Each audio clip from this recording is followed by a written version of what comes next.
अस्सलाम वालेकुम। तो आज हम क्लास 9 का जो चैप्टर नंबर 3 और उसकी जो रिव्यू एक्सरसाइज है इसको हम आज सॉल्व करते हैं। तो इसका जो क्वेश्चन नंबर 1 है तो सबसे पहले हम उसको देखते हैं। तो क्वेश्चन नंबर 1 की स्टेटमेंट है कि the 4 options are given each statement, means कि हर स्टेटमेंट के बदले हमारे पास 4 ऑप्शंस गिवन है।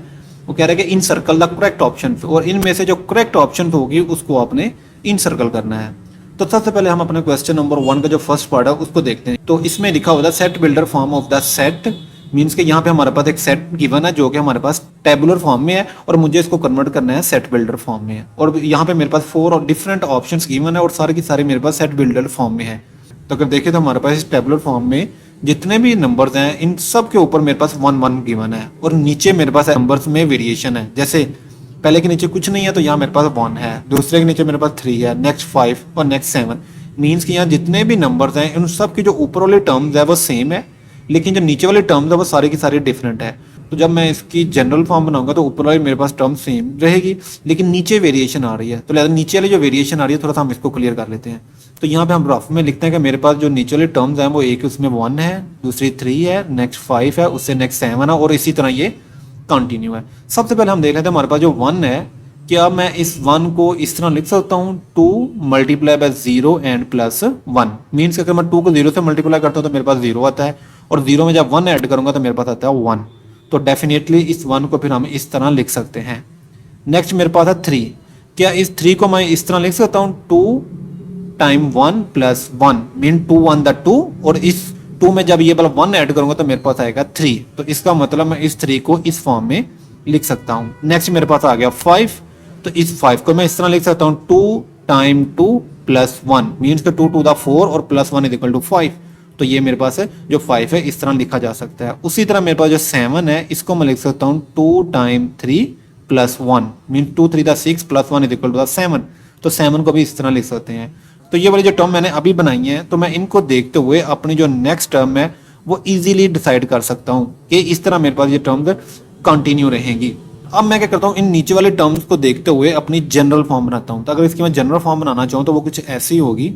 आपने सबसे पहले देखना है कि आपके पास सेम क्या है। अगर देखें तो मेरे पास जो सेम है वो 2 सेम है, बस ब्रैकेट्स में वेरिएशन चल रही है और आगे जो प्लस 1 है वो भी मेरे पास एज इट इज है। और जस्ट जो 2 के साथ जो नंबर हैं इनमें सिर्फ वेरिएशन चल रही है। तो मैं क्या करूंगा, अगर मैं ये वेरिएशन देखें, ये मेरे पास 0 से स्टार्ट हो रही है 1 2 3 4 और ये कंटिन्यू है।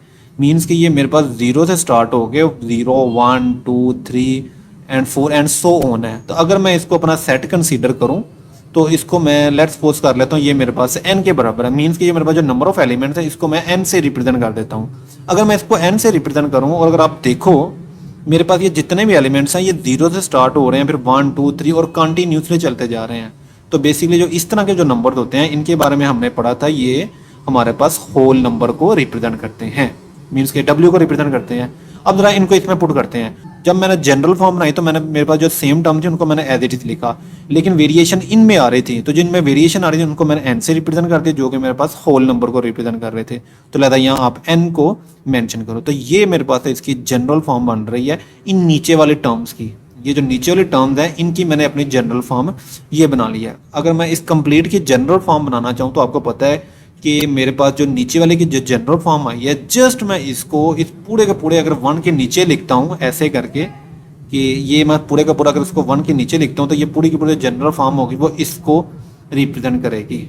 मीन्स कि ये जो टेबुलर फॉर्म है अगर इस कंप्लीट की मैं जनरल फॉर्म देखूँ तो वो मेरे पास ये बनती है कि 1/2 टाइम n प्लस 1, और जिसमें हमारे पास जो n है वो बिलोंग कर रहा है होल नंबर को। तो अब हम इसकी सेट बिल्डर फॉर्म बनाते हैं जिसके बारे में हमने पढ़ा था कि आपने पहले इक्वल लगाना है, ब्रैकेट लगाना है, सबसे पहले आपने x सच डेट x लिखना है। अब मैंने इसकी जो जनरल फॉर्म बनाई है वो बनाई है 1/2n प्लस 1, और देखें ये जो मैं यहाँ पे n यूज़ कर रहा हूँ ये बेसिकली रिप्रेजेंट कर रहा है होल नंबर को। और मेरे पास ये होल नंबर कहाँ से लेकर कहाँ तक है इनकी कोई लिमिट नहीं है। मीन्स ये 0 स्टार्ट होकर कंटिन्यूसली चलते जा रहे हैं। तो लिहाजा फिर मैं इनको रेंज नहीं दूंगा, इसको मैं एज इट इज ही लिख दूंगा होल नंबर। क्योंकि अगर होल नंबर्स की लिमिट होती मीन्स कि ये 0 स्टार्ट होकर 10 तक जा रहे होते या 15 तक जा रहे होते या 20 तक जा रहे होते तो मैं फिर नेक्स्ट एंड लगा के इसको मेंशन करता। लिहाजा ये कंटिन्यूसली है, रुक नहीं रहे, तो लिहाजा फिर मैं इसको एज इट इज लिख के छोड़ दूंगा। तो देखिए तो ये मेरे पास है इस जो मेरे पास ये जो टेबुलर फॉर्म है उसकी ये मेरे पास सेट बिल्डर फॉर्म बन रही है। तो अगर इस सेट बिल्डर फॉर्म को देखते हुए मैं अपनी करेक्ट ऑप्शन देखूं तो मेरे पास जो अपनी करेक्ट ऑप्शन बनती है वो बनती है बी। तो नेक्स्ट हमारे पास इसी क्वेश्चन नंबर 1 का सेकंड पार्ट है जिसमें क्या है, if A is a empty set, means हमारे पास ए जो है वो एम्प्टी सेट है। कह रहा है then P of A find out करो, मींस का पी ऑफ ए का मतलब है कि आपने पावर सेट फाइंड आउट करना है कि ये जो खाली सेट है इसका पावर सेट क्या होगा। तो खाली सेट का पावर सेट सिंपली ये होता है कि हमारे पास जो सेट है वो बेसिकली एम्प्टी सेट है। ये मेरे पास सेट है, मुझे इसका पावर सेट फाइंड आउट करना है। सिंपल क्या करो, इस सेट को अगेन ब्रैकेट में क्लोज कर दो, तो ये आपके पास है पावर सेट होगा। तो अगर आप देखें तो हमारे पास जो करेक्ट ऑप्शन है वो बेसिकली बन रही है सी। नेक्स्ट हमारे पास इसी क्वेश्चन का थर्ड पार्ट है जिसमें लिखा हुआ है if U is 1 2 3 4 5 and the set A is 1 2 3 and the set B is 3 4 5 and then कह रहा है कि u minus A intersection B, means कि आपने u minus A intersection B की आपने वैल्यू फाइंड आउट करके बतानी है। तो सबसे पहले हम a इंटरसेक्शन b की वैल्यू फाइंड आउट कर लेते हैं, देन हम इसको u में से माइनस करेंगे। तो देखें तो मेरे पास जो a के एलिमेंट है वो आ रहे हैं 1 2 3, b के एलिमेंट है वो आ रहे हैं 3 4 5। तो यहाँ लिखते हैं 3 4 एंड 5, ये मेरे पास b के एलिमेंट है। मुझे इन दोनों का इंटरसेक्शन लेना है। तो इंटरसेक्शन का मतलब वो तमाम एलिमेंट उठा लो जो दोनों सेटों में पाए जाते हैं। तो देखा जाए मेरे पास 3 इधर भी है और 3 मेरे पास इधर भी है, तो सिर्फ मेरे पास 3 एलिमेंट ऐसा निकला है जो दोनों में पाया जा रहा है। तो ये यहाँ फिर अपना इंटरसेक्शन में इसको कंसीडर करेंगे। अब मुझे इस सारे को यूनिवर्सल सेट में से माइनस करना है। तो यहाँ आप लिखो नाउ कि अब हम u minus A intersection b find out करेंगे। तो u में मेरे पास जो एलिमेंट्स है वो 1 से लेके ऑनवर्ड 5 तक है। यहाँ लिखे 1 2 3 4 एंड 5, लेकिन a इंटरसेक्शन b में मेरे पास जस्ट एलिमेंट आ रहा है 3। हमने पढ़ा है माइनस के बारे में, मीन्स के डिफरेंस के बारे में, कि आपने पहले सेट्स के वो एलिमेंट लेने हैं जो दूसरे सेट में ना हो। तो यहाँ पे देखें हमारे पास सबसे पहले जो एलिमेंट बन रहा है वो बन रहा है 1। तो चेक करें 1 इसमें है, नहीं है तो हम इसको यहाँ पे लिख लेंगे। 2 इसमें नहीं है तो लिख लेंगे। 3 इसमें है तो इसको हम छोड़ देंगे। 4 इसमें नहीं है तो वो भी लिख लेंगे। 5 सेकंड सेट में नहीं है तो लिहाजा हम इसको भी लिख लेंगे। तो इस तरह मेरे पास u minus A intersection b की वैल्यू है 1 2 4 5। क्वेश्चन नंबर थर्ड का जो ए पार्ट है ये हमारे पास इसकी करेक्ट ऑप्शन बन रही है, तो लिहाजा हम इसको इनसर्कल कर देंगे। नेक्स्ट हमारे पास इसका फोर्थ पार्ट है जिसमें लिखा हुआ है if A and B are the overlapping sets, means हमारे पास ए और बी ओवरलैपिंग सेट्स हैं। क्या then the cardinality of A minus B is equal to, means के जो ए माइनस बी की जो कार्डिनलिटी है, कार्डिनलिटी मींस के ए माइनस बी में कितने नंबर ऑफ एलिमेंट्स हैं वो बताएं वो किसके इक्विवेलेंट है। मींस के ए पार्ट के इक्विवेलेंट है, बी पार्ट के इक्विवेलेंट है, सी के या डी के। मींस के इसमें से जो करेक्ट ऑप्शन है उसका मुझे सर्कल करना है। अब सबसे पहले देख लेते हैं हमारे पास ओवरलैपिंग क्या है। ओवरलैपिंग का बड़ा सिंपल सा कॉन्सेप्ट है, ये ए और बी दोनों सेट उस वक्त ओवरलैपिंग कहलाएंगे अगर इन दोनों सेटों के दरमियान कोई ना कोई एलिमेंट कॉमन हो। मिसाल के तौर पे ये मेरे पास एक यूनिवर्सल सेट है और इसमें मैं कंसीडर कर लेता हूँ ये मेरे पास सेट ए है और ये मेरे पास सेट बी है। तो अगर आप इस चीज को देखें तो ये जो पोर्शन है ये शो कर रहा है कि ये सेट ए का भी रीजन है, ये सेट बी का रीजन है। मींस कि ये ऐसा रीजन है जो ए और बी दोनों में पाया जा रहा है। अगर ये दोनों में पाया जा रहा है तो आप इसको कहेंगे ये हमारे पास है ए इंटरसेक्शन बी है। अगर ये ए इंटरसेक्शन बी है तो इसमें जितने भी एलिमेंट हैं अगर हम उसकी तादाद को काउंट करें और काउंट करने पे हम इसको कहेंगे कि ये मेरे पास क्या है, cardinality of A intersection B. Means कि एक तो ये रीजन हमारे पास ए इंटरसेक्शन बी है, तो अगर हम इसके नंबर ऑफ एलिमेंट्स की बात करें, मींस उसके तादाद की बात करें, तो तब हम इसको रिप्रेजेंट करेंगे cardinality of A intersection B. ये वाला जो पोर्शन है जिसको मैं वर्टिकल लाइन से रिप्रेजेंट कर रहा हूँ, ये बेसिकली ऐसा रीजन है जिसमें सिर्फ और सिर्फ ए आ रहा है लेकिन इसमें बी नहीं आ रहा। मींस कि ये सेट ए जो कि कंप्लीट ए सेट है, तो ये बेसिकली ए सेट का वो वाला रीजन है जिसमें बी वाला रीजन नहीं आता। क्योंकि अगर देखें तो इस सेट ए में जो बी का रीजन है वो सिर्फ और सिर्फ इतना रीजन आ रहा है। अगर आप यहाँ पे समझें कि ये मेरे पास सेट ए था, सेट ए में सिर्फ इतना रीजन मेरे पास बी का भी है, क्योंकि ये बी का भी है और ये ए का भी है। तो फिर हम कहेंगे ये वाला जो रीजन है ये मेरे पास सेट ए का ऐसा रीजन है जिसमें बी नहीं है। तो आप यहाँ पे भी मेंशन करो कि ये मेरे पास है ए माइनस बी है। अगर हम इसकी कार्डिनलिटी की बात करें, मीन्स इसमें जब पाए जाने वाले नंबर ऑफ एलिमेंट्स की बात कर रहे हो, तब आपने इसको इसके साथ एन मेंशन कर देना जो कि इसकी कार्डिनलिटी को शो करे। तो अगर आप यहाँ पे देखें जो मैंने अभी हॉरिजॉन्टल और वर्टिकल लाइन लगाई है उनमें ये हमें रिजल्ट मिला है कि इस डायग्राम में ये वाला जो हिस्सा है, मीन्स कि ये ओवरऑल तो सेट ए है, ये वाला जो हिस्सा है ये ए इंटरसेक्शन बी को रिप्रेजेंट कर रहा है और ये वाला जो हिस्सा है ये बेसिकली रिप्रेजेंट कर रहा है ए माइनस बी को। तो अगर देखें तो वैसे ओवरऑल ये दोनों चीजें cardinality of A minus B और cardinality of A intersection B, ये दोनों सेट ए में पाए जा रहे हैं। तो यहाँ लिखते हैं कि ये मेरे पास कार्डिनलिटी ऑफ ए सेट है। तो यहाँ से हमें ये रिजल्ट मिला कि जो कार्डिनलिटी ऑफ ए है ये बेसिकली इक्विवेलेंट है किसके, the cardinality of A minus B के तो इसको भी ऐड करें तो फिर ये पूरे का पूरा ए सेट बनता है। तो लिहाजा इसको भी ऐड करते हैं तो लिखेंगे cardinality of A intersection B. Means कि ये जो हमारे पास पूरे का पूरा ए सेट है ये बेसिकली सम है दो चीज़ों का, और दो चीज़ें कौन सी हैं, एक cardinality of A minus B है और एक हमारे पास cardinality of A intersection B है। मीन्स लेकिन मुझे वैल्यू जिसकी फाइंड आउट करनी है वो फाइंड आउट करनी है the cardinality of A minus B. तो आप क्या करो, यहाँ पे cardinality of A minus B as it is रहने दो। ये आपके पास वैल्यू प्लस की है तो ये इक्वल के दूसरी तरफ जाके आपके पास माइनस की हो जाएगी। तो यहाँ लिखते हैं, यहाँ पे हम कार्डिनलिटी ए को एज इट इज रहने देंगे, ये प्लस का इस तरफ आके हमारे पास माइनस हो जाएगा। तो देखते हैं हमारे पास ये वाली जो वैल्यूज आई है वो किस ऑप्शन में है। तो अगर देखें तो हमारे पास ये वाली जो वैल्यू आई है वो डी ऑप्शन में है। तो फिर हम कहेंगे हमारे जो करेक्ट ऑप्शन है वो डी ऑप्शन है। नेक्स्ट हमारे पास इसका फिफ्थ पार्ट है, उसमें कह रहा है if A is the subset of the B. Mean के जो सेट ए है वो सारे का सारा बी सेट के अंदर पाया जाता है। मीन के लेट्स सपोज कर लो कि ये मेरे पास सेट ए है और कंसीडर कर लो कि ये मेरे पास सेट बी है। ये सेट ए है जो पूरे का पूरा सेट बी के अंदर पाया जा रहा है। तो इस चीज को कहेंगे हम ए हमारे पास क्या है, सबसेट है बी का। और आगे लिखा हुआ B minus A not empty set. Means के बी माइनस ए कह रहा है वो हमारे पास नॉन एम्प्टी है। अब बी माइनस ए कौन सा बनता है वो देखिएगा। तो बी माइनस ए का मतलब ये है कि बी का वो वाला रीजन लो जिसमें हमारे पास ए इंक्लूड नहीं है। मीन्स के मैं बी के उस हिस्से को शेड कर रहा हूँ जिसमें हमारे पास सेट ए नहीं आता। तो अगर देखें तो जिसको मैं शेड कर रहा हूँ ये मेरे पास है बी माइनस ए है। तो आगे कह रहा है कि then B minus A is equal to, फिर बताओ बी माइनस ए किसके इक्वलेंट है, इस चीज को देखते हैं। तो सबसे पहले देखें हमारे पास ये क्या है, ओवरऑल पूरे का पूरा हमारे पास ये बी सेट है। अगर ये मेरे पास पूरे का पूरा बी सेट है तो बी सेट में क्या आ रहा है, एक सेट ए आ रहा है और एक मेरे पास बी माइनस ए आ रहा है।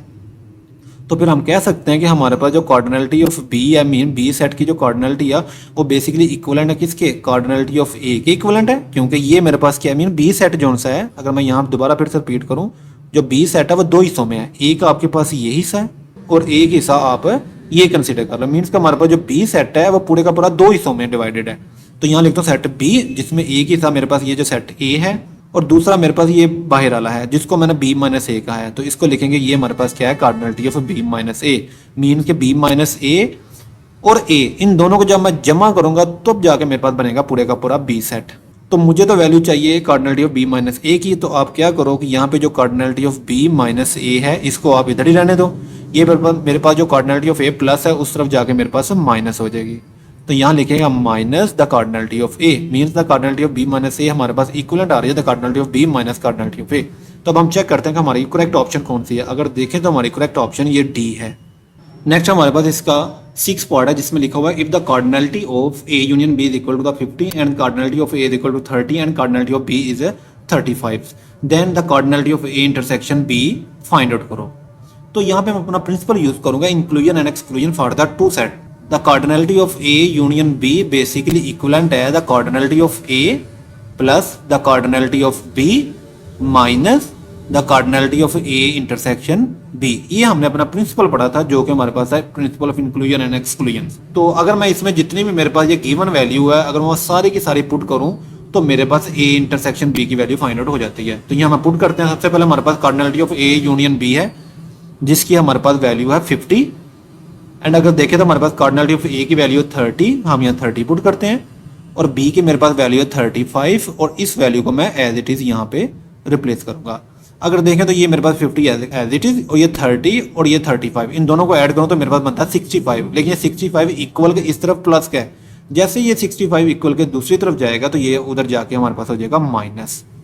तो इधर फिर हम minus the cardinality of A intersection B को हम एज इट इज लिखेंगे और जैसे हम 50 माइनस 65 करते हैं तो हमारे पास आता है माइनस 15 और यहाँ पे minus the cardinality of A intersection B को हम एज इट इज लिखेंगे। तो ये वाला जो माइनस है हमारे पास इस माइनस से कैंसिल आउट हो जाएगा। तो इस तरह मेरे पास cardinality of A intersection B की वैल्यू आएगी 15। तो फिर हमारी जो करेक्ट ऑप्शन है वो बेसिकली बी बनती है। नेक्स्ट हमारे पास इसका 7th पार्ट है जिसमें लिखा हुआ है if the set A whose element is 1 2 3 4 and the set B having the element x y and z means set A के एलिमेंट ये 4 एलिमेंट और सेट B के हमारे पास ये 3 एलिमेंट है।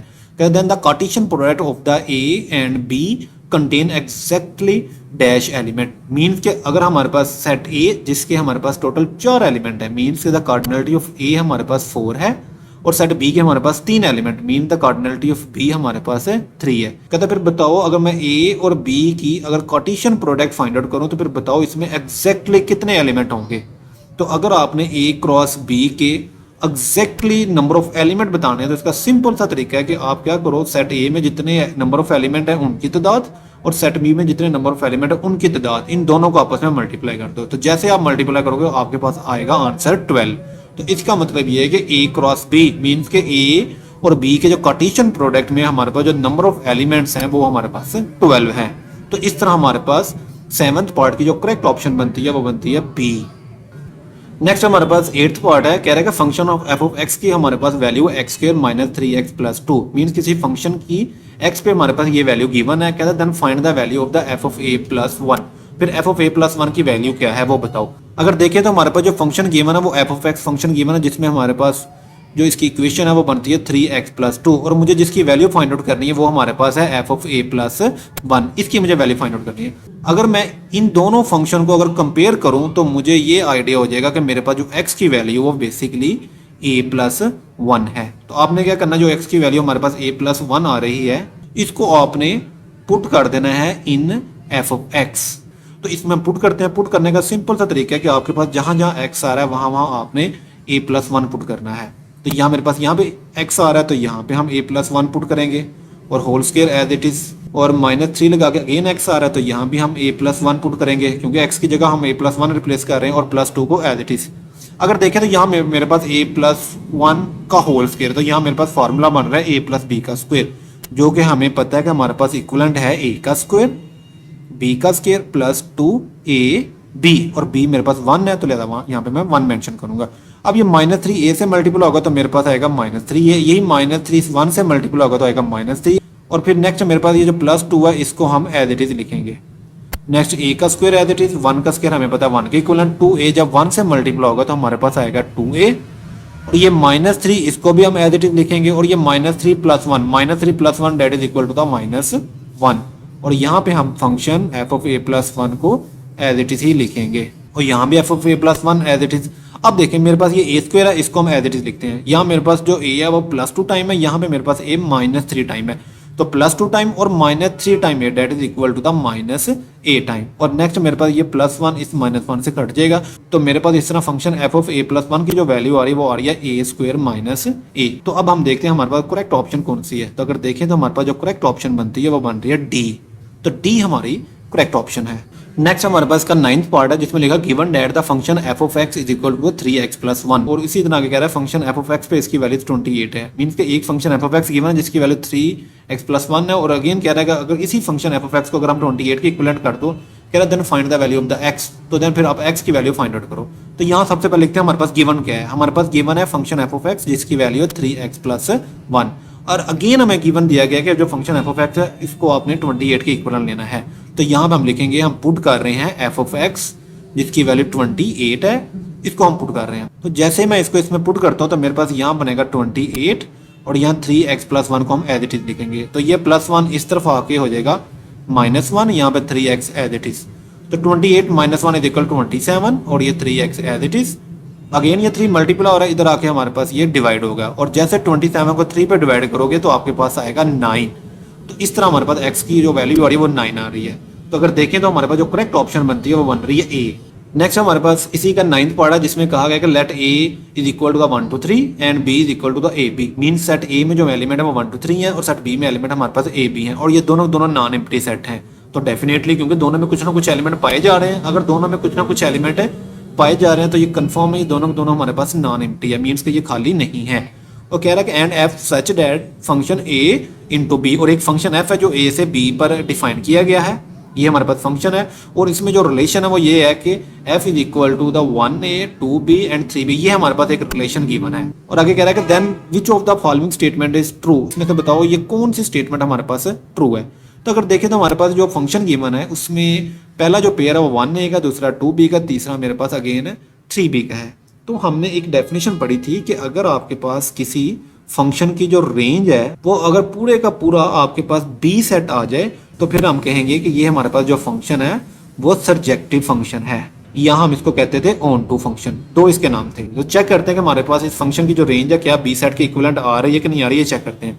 तो यहाँ पे हम लिखते हैं द रेंज ऑफ f, तो रेंज में बेसिकली जो एलिमेंट होते हैं वो हमारे पास सेकंड एलिमेंट होते हैं। तो अगर देखें सेकंड एलिमेंट पहला मेरे पास यहाँ पे a है, अगेन दूसरा एलिमेंट बी है, अगेन मेरे पास बी आ रहा है, तो लिहाजा मैंने बी को रिपीट नहीं करना, बी को मैंने जस्ट वन टाइम लिखना है और यहाँ पे मैं ब्रैकेट क्लोज कर दूंगा। अगर देखें तो मेरे पास इस फंक्शन की जो रेंज आ रही है वो ए बी आ रही है, लेकिन अगर देखें सेट बी उसके भी एलिमेंट हमारे पास ए बी हैं, तो फिर हम कह सकते हैं कि हमारे पास इस फंक्शन की जो रेंज है वो पूरे का पूरा बी सेट आ रही है। अगर किसी फंक्शन की रेंज पूरे का पूरा बी सेट आ रही है तो वो हमारे पास कहलाती है सर्जेक्टिव फंक्शन।